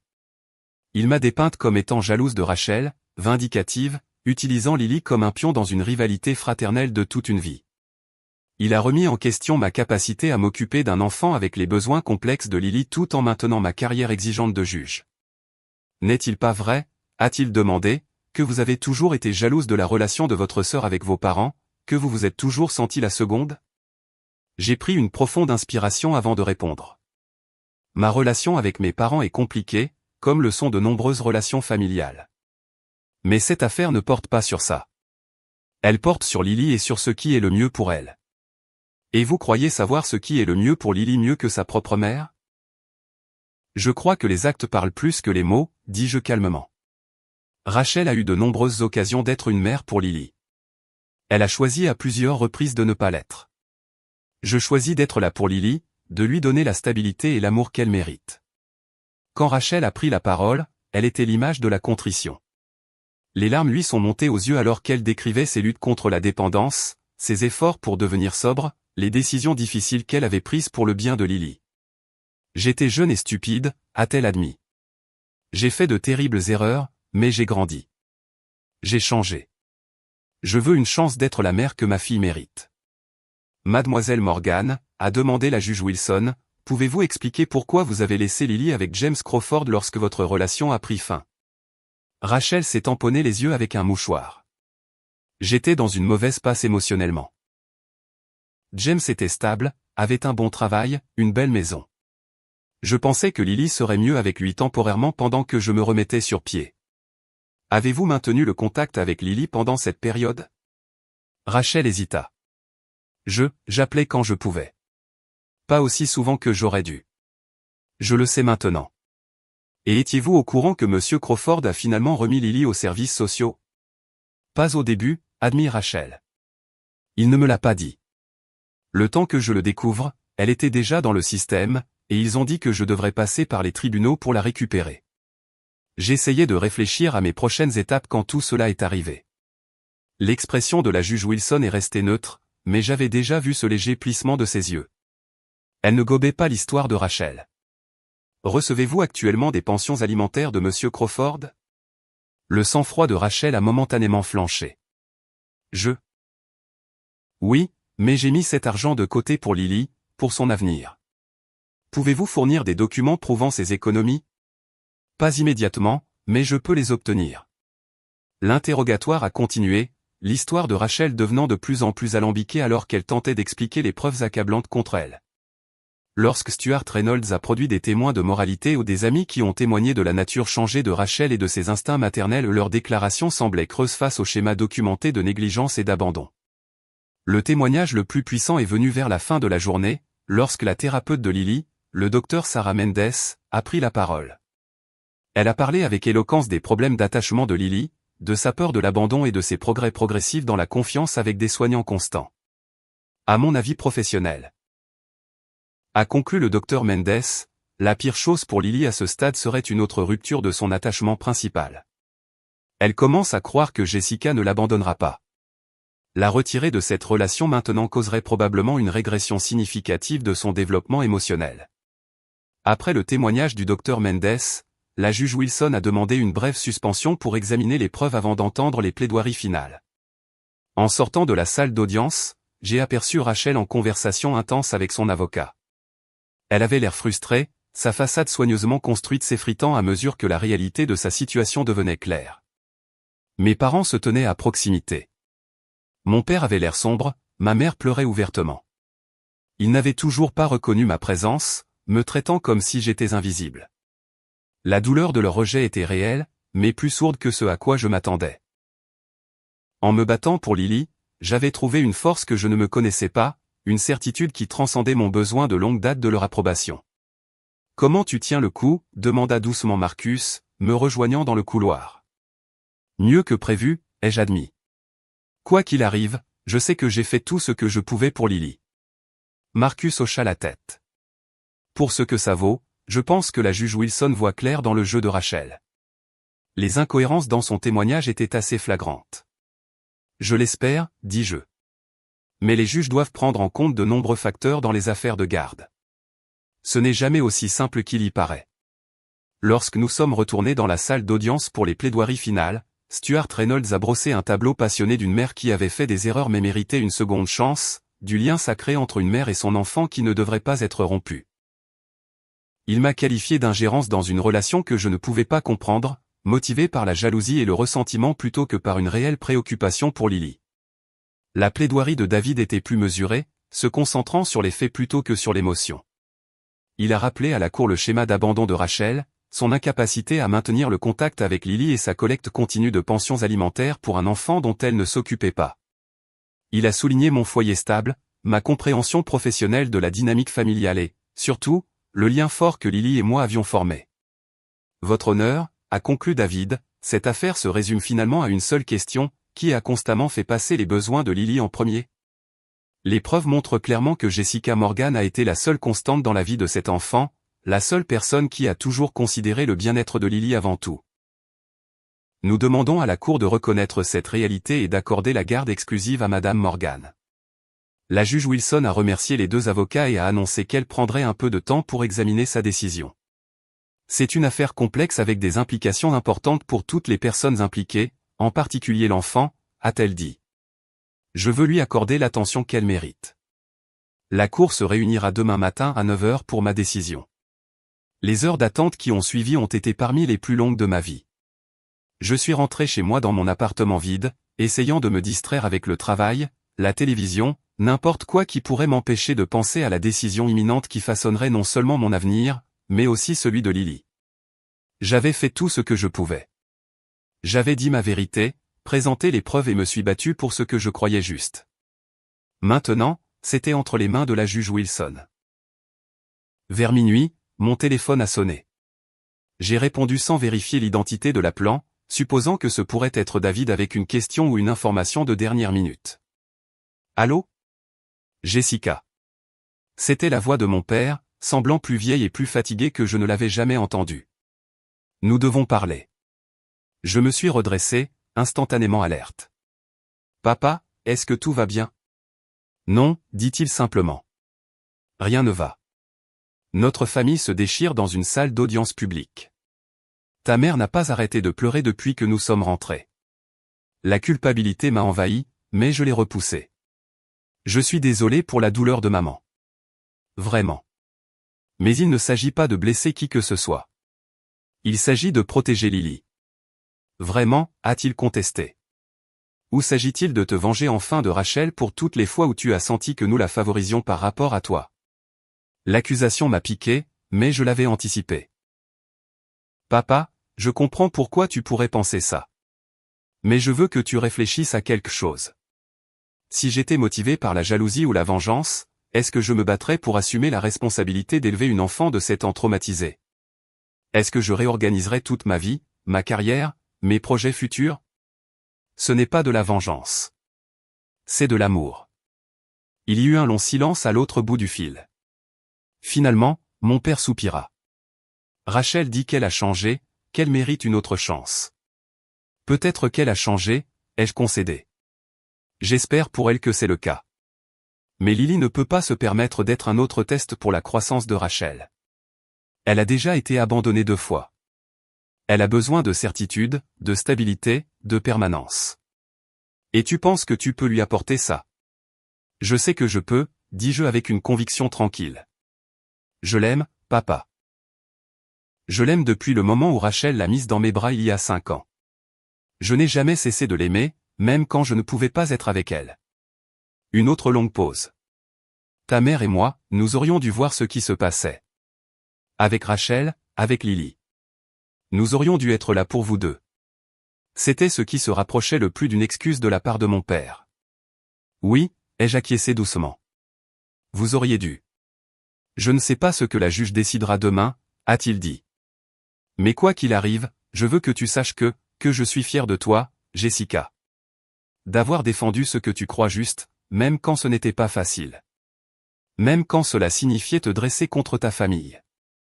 Les larmes ont rempli mes yeux. Merci, papa. Ça signifie plus que tu ne l'imagines. Dors un peu, m'a-t-il conseillé. Demain sera une longue journée pour nous tous. J'ai raccroché, le cœur plus léger qu'il ne l'avait été depuis des années. Les mots de mon père n'étaient pas une réconciliation complète, et ils n'effaçaient certainement pas des décennies de blessures, mais c'était un début, une petite reconnaissance que peut-être, enfin, il me voyait. Le sommeil est finalement venu, bien qu'il ait été agité et rempli de rêves anxieux. Je suis arrivé au palais de justice le lendemain matin, me sentant à la fois épuisé et survolté, les nerfs à vif. Marcus attendait dehors, une tasse de café dans chaque main. Il m'en a tendu une avec un petit sourire. Je me suis dit que tu en aurais besoin. Tu me sauves la vie, dis-je avec reconnaissance, en prenant une longue gorgée. As-tu vu Rachel ou mes parents? Il secoua la tête. Pas encore. Mais j'ai vu Eleanor et la tutrice ad litem entrer il y a quelques minutes. Nous nous sommes dirigés vers la salle d'audience où David révisait déjà ses notes. La pièce s'est progressivement remplie à l'approche de 9 heures. Rachel est arrivée avec Stuart Reynolds, l'air calme mais tendu. Mes parents se sont glissés juste avant que l'huissier n'appelle la cour à l'ordre, prenant place au milieu de la galerie plutôt que directement derrière Rachel comme la veille. J'ai pris cela comme un signe petit mais significatif. La juge Wilson est entrée, son expression ne laissant rien paraître. Après les formalités, elle s'est éclaircie la gorge et s'est adressée à la salle d'audience. Dans les affaires de garde, a-t-elle commencé, la préoccupation première de la cour est toujours l'intérêt supérieur de l'enfant. Cette norme englobe de nombreux facteurs, la stabilité, la continuité, les besoins émotionnels de l'enfant, la capacité de chaque tuteur potentiel à fournir des soins et des conseils, et l'historique des relations impliquées. Elle a fait une pause, regardant ses notes. Après avoir soigneusement examiné les preuves et les témoignages présentés dans cette affaire, je constate un schéma de comportement clair de la part de Rachel Morgan qui est incompatible avec l'environnement stable et stimulant dont Lily Morgan a besoin. Malgré de multiples occasions de maintenir une relation avec sa fille, Mademoiselle Morgan a choisi à plusieurs reprises de se soustraire à ses responsabilités de parent. Rachel a émis un petit son de détresse, mais la juge Wilson a continué sans y prêter attention. Inversement, Jessica Morgan a démontré un engagement constant envers le bien-être de Lily, même à un coût personnel important. Le témoignage d'Eleanor Reed, du docteur Mendes et d'autres a établi que Lily a formé un attachement sécurisant avec Madame Morgan et s'épanouit sous ses soins et son attention. Mon cœur a commencé à battre la chamade alors que je réalisais où se dirigeait la décision de la juge Wilson. Par conséquent, il est du jugement de cette cour que la garde légale et physique exclusive de Lily Morgan soit accordée à Jessica Morgan, avec effet immédiat. Le soulagement qui m'a envahi était si intense qu'il en était presque douloureux. À côté de moi, David m'a serré le bras en signe de félicitations silencieuses. De plus, a poursuivi la juge Wilson, compte tenu des preuves d'irrégularité financière concernant les pensions alimentaires, la Cour ordonne à Rachel Morgan de rembourser tous les fonds de pension alimentaire reçus de James Crawford pendant les périodes où Lily n'était pas sous sa garde. Ces fonds seront placés dans une fiducie pour les besoins éducatifs futurs de Lily. Rachel s'est levée brusquement. Ce n'est pas juste. C'est ma fille. Madame Morgan, dit sèchement la juge Wilson. Contrôlez-vous ou vous serez tenu pour outrage au tribunal. Stuart Reynolds a tiré Rachel sur son siège, lui chuchotant de manière urgente à l'oreille. La cour établira un calendrier de visite pour Rachel Morgan, a poursuivi la juge Wilson une fois l'ordre rétabli. Initialement, ces visites seront supervisées par un moniteur désigné par le tribunal. Si Madame Morgan fait preuve d'un engagement constant et d'un comportement approprié pendant ses visites sur une période de 6 mois, nous réexaminerons la possibilité de visites non supervisées. Elle a regardé directement Rachel. Madame Morgan, je veux être clair. Cette décision n'est pas destinée à rompre définitivement votre relation avec votre fille. Si vous démontrez un changement significatif, non seulement en parole, mais en acte, cette cour envisagerait favorablement des droits de visite élargis à l'avenir. La porte n'est pas fermée, à moins que vous ne choisissiez de la fermer. Avec cela, la juge Wilson a conclu l'audience et la salle d'audience a commencé à se vider. Je suis resté assise un moment, essayant d'absorber la réalité de ce qui venait de se passer. J'étais maintenant officiellement la tutrice légale de Lily.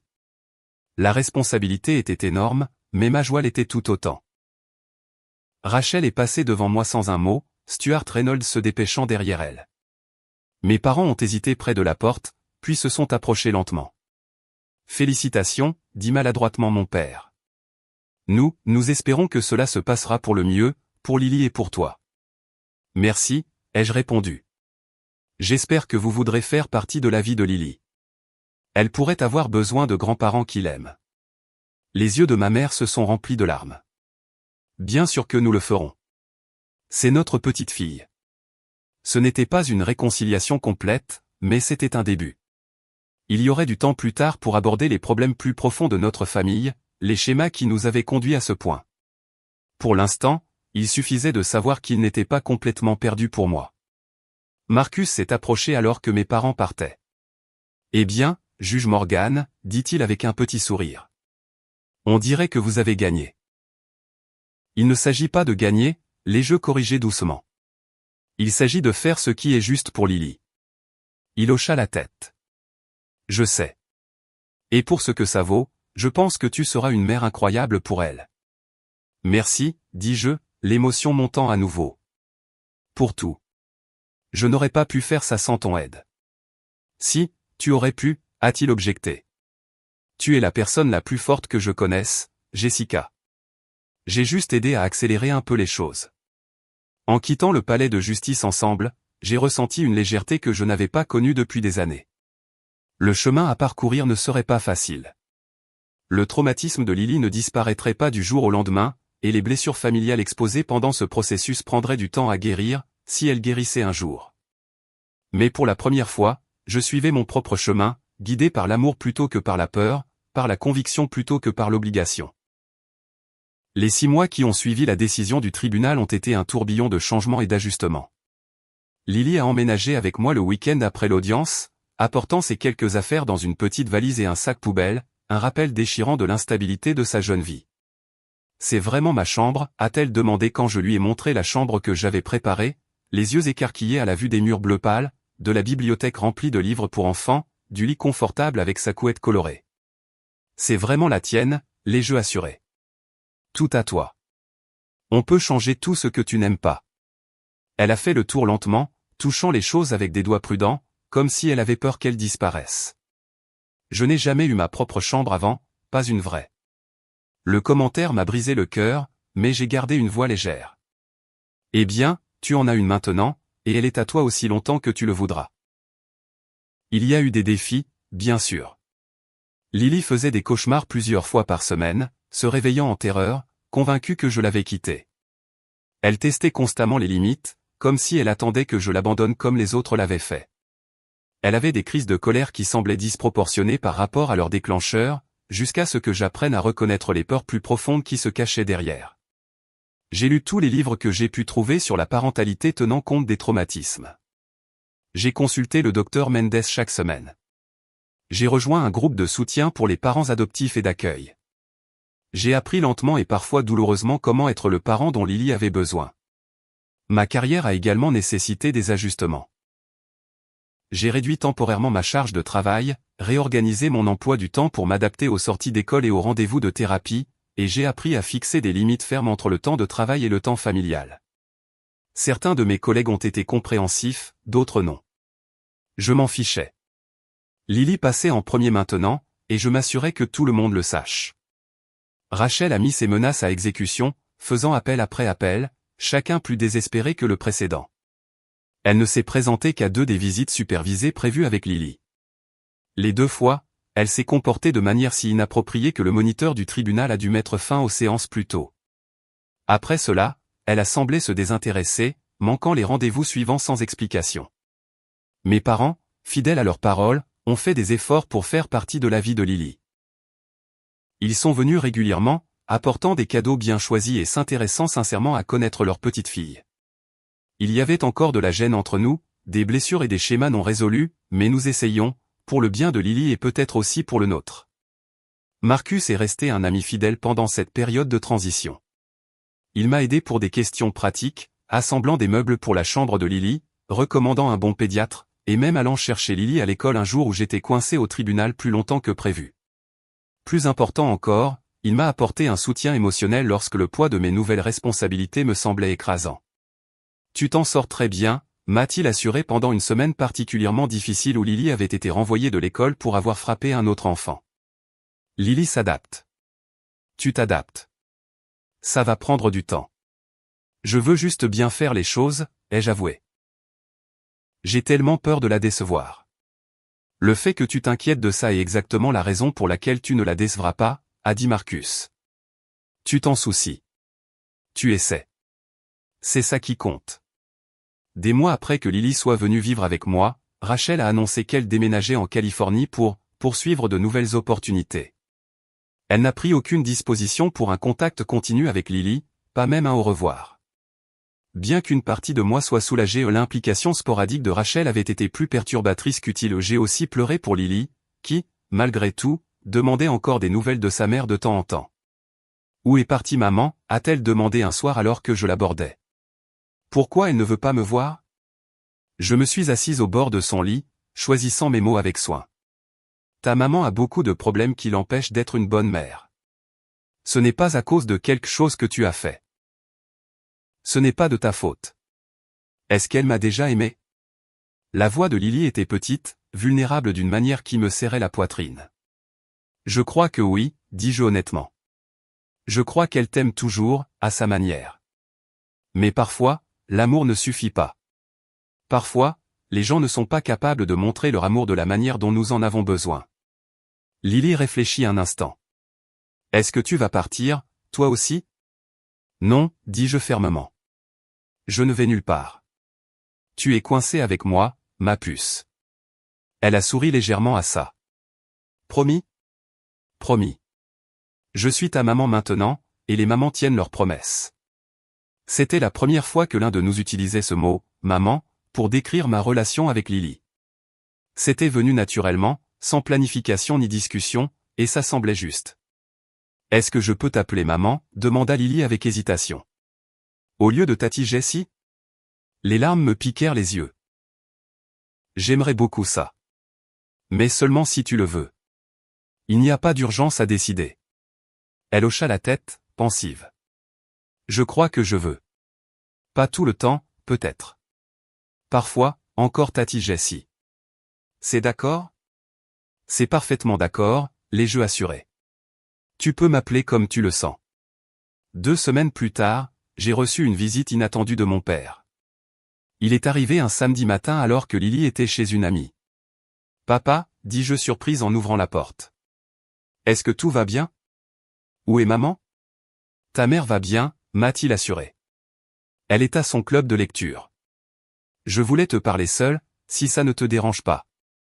Je l'ai invitée à entrer, curieuse et légèrement appréhensive. Nous avions été polis, voire amicaux, lors de ces visites avec Lily, mais nous n'avions eu aucune conversation de fond sur les événements de l'année écoulée. Un café, ai-je offert. S'il te plaît. Pendant que je préparais le café, mon père aérait dans mon salon, regardant les photos maintenant affichées sur les murs. Lily au parc. Lily et moi faisant des grimaces à l'appareil photo. Lily tenant fièrement un projet d'art de l'école. Elle s'épanouit avec toi, a-t-il observé alors que je lui tendais une tasse. Tout le monde peut le voir. C'est une enfant incroyable, dis-je. Résiliente, intelligente, drôle. J'ai de la chance de la voir. Mon père a pris une gorgée de son café, puis a posé la tasse avec soin. Jessica, je te dois des excuses. Plusieurs, en fait. J'ai cligné des yeux, surprise. Papa, tu n'as pas à le faire. Si, je dois, a-t-il interrompu. J'ai beaucoup réfléchi depuis l'audience de garde. À notre famille, à la façon dont ta mère et moi vous avons élevés, toi et Rachel. Au schéma que nous avons établi et renforcé au fil des ans. Il prit une profonde inspiration. Nous avons échoué avec vous deux, de différentes manières. Nous avons encouragé les pires comportements de Rachel au lieu de fixer des limites qui auraient pu l'aider à grandir. Et nous t'avons prise pour acquise, nous attendions de toi que tu sois la forte, la responsable, sans reconnaître la pression que cela mettait sur toi. J'ai avalé difficilement la boule qui se formait dans ma gorge. J'apprécie que tu dises ça, papa. Ça signifie beaucoup. Je ne dis pas ça juste pour me donner bonne conscience, a-t-il continué. Je le dis parce que je veux que les choses soient différentes à l'avenir. Pour nous tous, mais surtout pour Lily. Elle mérite mieux que les schémas dysfonctionnels que notre famille a perpétués. C'est vrai, acquiesçai-je. Et je fais de mon mieux pour briser ces schémas avec elle. Je le vois, a dit mon père. Tu es une mère merveilleuse, Jessica. Meilleure que ta mère et moi ne l'avons été, j'en ai peur. J'ai eu de bons exemples de ce qu'il ne faut pas faire. Dis-je, essayant d'alléger le moment avec humour. Mon père a grimacé, mais a hoché la tête. C'est juste. Mais j'espère qu'il n'est pas trop tard pour que nous apprenions, pour que nous fassions mieux. Pour être les parents et les grands-parents que vous et Lily méritez. Il n'est pas trop tard, l'ai-je rassuré, en lui serrant la main. Nous sommes tous encore là, nous essayons encore. Ça compte pour quelque chose. Avant de partir, mon père m'a tendu une enveloppe. J'ai trouvé ça en fouillant dans de vieux papiers, a-t-il expliqué. J'ai pensé que tu voudrais la voir. À l'intérieur se trouvait une photo que je n'avais jamais vue auparavant. Rachel et moi, jeunes enfants, peut-être 5 et 3 ans, assis sur un perron, les bras l'une autour de l'autre, riant toutes les deux de quelque chose hors champ. Nous avions l'air heureuses, vraiment heureuses en compagnie l'une de l'autre, sans la compétition et le ressentiment qui définiraient plus tard notre relation. Merci, dis-je doucement. J'avais oublié que nous avions été comme ça. Vous l'étiez, a confirmé mon père. Avant que les choses ne se compliquent. J'ai pensé que ce serait bien que Lily voie ce côté de sa mère un jour, qu'elle sache qu'il y avait du bon là, autrefois. J'ai hoché la tête, incapable de parler à cause de l'émotion qui m'étranglait. Mon père m'a maladroitement serré dans ses bras avant de partir, le contact physique étant assez rare entre nous pour être significatif. Ce soir-là, après que Lily soit au lit, je me suis assise à regarder la vieille photo, pensant aux familles et aux liens complexes, parfois douloureux, qui nous unissent. Rachel et moi avions été un jour 2 sœurs qui s'aimaient. Quelque part en chemin, cet amour simple avait été tordu par le favoritisme, la comparaison et les besoins non satisfaits. Nos parents avaient joué le rôle dans cette distorsion, mais nous aussi, avec les choix que nous avions faits et les histoires que nous nous étions racontées. Je ne pouvais pas changer le passé. Je ne pouvais pas guérir les blessures de Rachel ou réparer les dommages que ses choix avaient causés à Lily. Mais je pouvais choisir une voie différente pour l'avenir. Je pouvais être le parent dont Lily avait besoin. La juge qui comprenait les complexités de la dynamique familiale d'une manière profondément personnelle. La femme qui avait enfin appris à défendre sa propre vérité sans s'excuser. 6 mois jour pour jour après que Lily soit venue vivre avec moi, j'ai reçu un avis indiquant que Rachel avait abandonné son dernier appel. Elle avait également, selon le document du tribunal, renoncé entièrement à ses droits parentaux, ouvrant la voie à une adoption légale de Lily si je choisissais de poursuivre cette option. J'ai partagé la nouvelle avec Lily avec précaution, incertaine de sa réaction. Nous étions assises à la table de la cuisine, en train de faire un puzzle ensemble, quand j'ai abordé le sujet. « J'ai des nouvelles de ta maman, de Rachel ?» dis-je, utilisant les deux termes comme c'était devenu notre coutume. Elle a décidé qu'elle voulait que tu restes avec moi en permanence. Ça veut dire plus d'audience au tribunal, plus d'incertitude. Lily a continué à assembler les pièces du puzzle, son expression pensive. Ça veut dire qu'elle ne reviendra jamais? Je pense que oui, probablement, dis-je doucement. Du moins, pas avant très longtemps. Lily hocha la tête, absorbant cela. C'est parce qu'elle ne m'aime pas? Non, ma puce. C'est parce qu'elle n'est pas capable d'être le genre de maman dont tu as besoin en ce moment. Et je pense qu'à sa manière, elle le sait. Est-ce que tu vas être ma maman pour toujours? Demanda Lily, levant les yeux vers moi avec ses yeux sérieux qui semblaient trop vieux pour son jeune visage. J'aimerais beaucoup, dis-je. Si c'est ce que tu veux aussi. Lily y réfléchit un instant, puis hocha la tête avec détermination. Je le veux. Je veux rester avec toi pour toujours. Alors c'est ce que nous ferons, ai-je promis, en l'enlaçant. Nous serons une famille, toi et moi, pour toujours. Plus tard cette semaine-là, je suis retourné au tribunal. Cette fois, dans ma propre salle d'audience, où j'avais repris ma charge de travail complète maintenant que Lily était installée à l'école et que notre routine était établie. J'ai regardé les familles devant moi. Des parents se battant pour la garde. Des enfants pris au milieu. Des avocats plaidant la cause de leurs clients avec divers degrés de passion et de compétence. Je les voyais tous différemment maintenant. Non seulement comme des cas à trancher, mais comme des êtres humains naviguant sur un terrain émotionnel complexe, portant des blessures visibles et invisibles, essayant à leur manière imparfaite de construire ou de préserver des liens qui comptaient pour eux. Mon expérience avec Lily ne m'avait pas rendu moins objective en tant que juge. Au contraire, elle m'avait rendu plus perspicace, plus capable de voir au-delà des apparences pour percevoir les dynamiques sous-jacentes. Je comprenais maintenant, d'une manière viscérale, que la famille était plus que la biologie. Il s'agissait d'être présent jour après jour, de faire passer les besoins de quelqu'un d'autre avant les siens, d'un amour exprimé par des actes, pas seulement par des mots. À la fin de la journée, je suis rentré à la maison pour trouver Lily attendant sur les marches de l'entrée, un dessin à la main. « J'ai fait ça pour toi », dit-elle fièrement, en le tendant. C'était un dessin de 2 silhouettes, une grande, une petite, debout ensemble sous un soleil souriant. La silhouette la plus grande portait ce qui semblait être une robe noire et tenait un marteau de juge. En dessous, dans l'écriture soignée de Lily, il y avait les mots « Ma maman, la vraie juge ». Je me suis agenouillé et les serré dans mes bras, submergé par la simple perfection du moment. « Je l'adore », lui dis-je. « Et je t'aime. »« Je t'aime aussi, maman », dit Lily, les mots étant encore assez nouveaux pour me faire frissonner chaque fois qu'elle les utilisait. Nous sommes entrés ensemble, main dans la main, vers l'avenir que nous construisions un jour à la fois. Un avenir basé non pas sur l'obligation ou le sang, mais sur le choix, sur l'amour, sur la famille que nous nous étions créés à partir des morceaux brisés du passé. Ce n'était pas la famille que j'avais imaginée pour moi toutes ces années auparavant. C'était mieux. C'était réel, et c'était la nôtre. Si cette histoire a touché quelque chose en vous sur la famille, la justice ou le courage de défendre votre vérité, s'il vous plaît, partagez-la avec quelqu'un qui pourrait avoir besoin de l'entendre. Nous sommes tous confrontés à des moments où nous devons choisir entre maintenir la paix et faire ce qui est juste, surtout en famille. J'adorerais lire vos réflexions dans les commentaires sur un moment où vous avez dû faire un choix difficile pour les bonnes raisons. Est-ce que ça s'est passé comme vous l'attendiez? Qu'avez-vous appris? Vos expériences comptent et elles pourraient aider quelqu'un d'autre confronté à un carrefour similaire.